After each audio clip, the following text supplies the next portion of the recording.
have hard questions that can be debated, and where difficult problems can at least be confronted together. And we're grateful that you added your voice, and a needed voice, to the conversation today and again this evening. Mr. President, thank you again for being here. I think you can see by the audience, they're thrilled, and we look forward to hearing from you. Well, thank you very much, and he's a hell of a guy, but we have an audience. I recognize so many, I know so many. We have the king of soccer, the king of sports over here, Johnny. When you have Johnny, and I heard you, I just got a report on the sales of tickets. There's never been anything like it, so that's good. You're gonna break every record. So thank you for choosing us. We appreciate that. He's another spectacular person. And so many people in the audience, and you know, I have this beautiful speech, page after page, and I just said, I just made a speech, and they were all here. They heard it one way or the other. And I said, the last thing we want to do is waste our time and hear it again. But I do want to say the people in this room are amazing. Most of you were in the other room also. And the United States is doing really well, doing like nobody thought was actually possible, certainly not this soon. It's 1 year. It's exactly a year if you think about it. Time flies. It's 25%. It's a long time. But it went very, very fast. We've had tremendous luck. I think it's been reported by even people that aren't lovers of Donald Trump that it's been maybe the best first year for any president. I think in terms of what we've accomplished, it might very well be. But we've accomplished a lot, including ending 8 wars. I have 1 to go. I thought that was going to be one of the easiest ones, and it's turning out to be one of the tougher ones. But you heard me say before, 25,000, 30,000 people are dying a month. It's ridiculous. And I think we're getting close. Jared's here, and Steve Witkoff is here. And a lot of people that are working on that are here, and they've done a good job. I think it could have gone into a world where if we weren't here, it was out of control. But I think we're going to get it resolved. And I'm doing it to save 30,000 people a month, if you can imagine. Your kid, I mean, take your son leaves home, waves you, proud of him, so beautiful, and then 2 weeks later he had his head blown off fighting Ukraine or fighting Russia. It's both of them. The total are averaging 30,000, actually 30,000 young people, generally soldiers, a little bit in towns, but for the most part it's soldiers. Every single month they're dying. So I think we're going to do well there. But we have Scott Bessent, who everyone knows, and Howard Lutnick, and these guys are doing a fantastic job with what we're doing.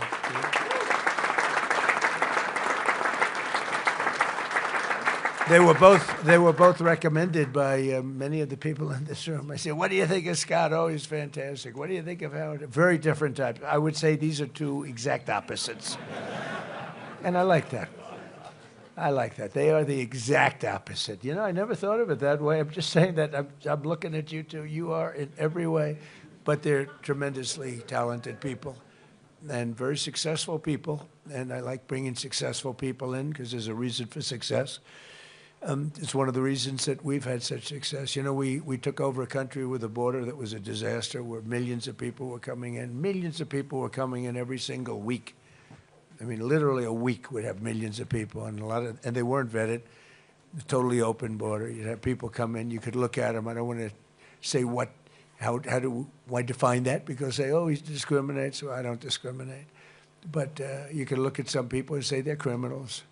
And we took in tremendous numbers of murderers, drug dealers, mental institution, insane asylum people, people that were in insane asylum institutions for the mentally ill and dangerous, very dangerous. They dumped them into our country like we were dirt, and we're doing a great job of getting them out. But it's you know, it takes a lot of time, a lot of effort, and it's a nasty business too.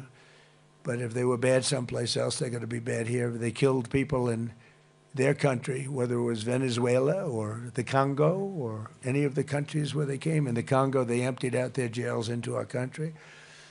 In Venezuela, they did the same thing. And in many other countries, they did the same thing. So when you read all these stories about ICE, you'll understand they're doing a hell of a job because we can't have those people in our country.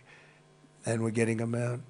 but we're doing numbers in terms of people investing in the United States like we've never had before. And I guess it's because of November 5th, the election, but the election gave us a view, and it's a view on tariffs to protect our country because our country is being plucked like you pluck a chicken.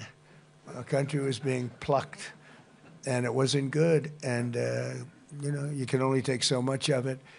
And we've changed it around very quickly, and we've had, we'll have, Scott, I'd say $600 billion worth of tariff money coming in, and I think we're going to have maybe more than that. By next year, it'll be much more than that. That's not including the countries and companies, because we have countries coming over and building, but we have companies, great companies coming in.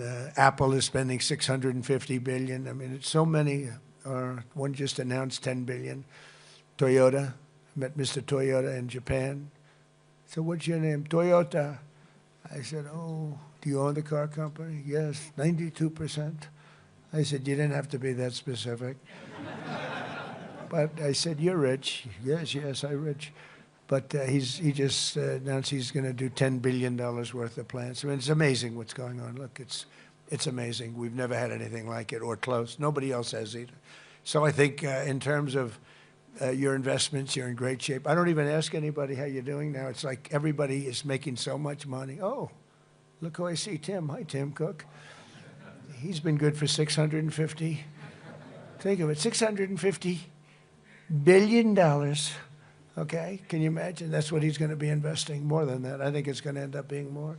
He's great. You know, he's great. He's done some job. You have done really some job.